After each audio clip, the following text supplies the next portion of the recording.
This week, I want to talk about the U.S. federal budget deficit. The deficit is extremely important because it helps determine the future of interest rates and how much borrowing is going to occur from the government, which can crowd out corporate and individual borrowing. So it's an extremely important number. And the number really got out of hand in the middle of the last recession, when you can see the deficit got as wide as 10%, which is a number higher than it had been in a long, long time. Probably only during war had it been higher than that.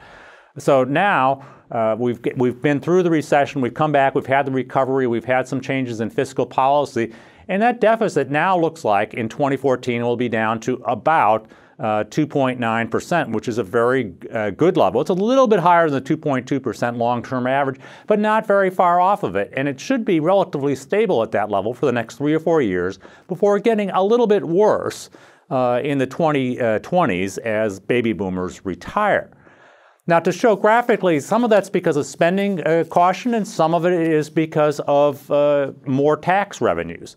And the tax revenues now are running about 17.5% of GDP, and that's a little bit higher than the overall 16.8 or so over history. And so a little bit higher on the revenue side.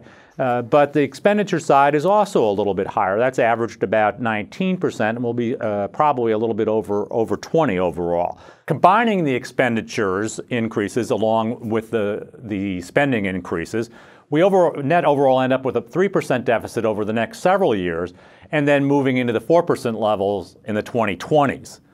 Those higher deficit levels will begin to move the debt as a percentage of GDP upward and begin to push interest rates higher because of the crowding out effect, which would be detrimental to the economy.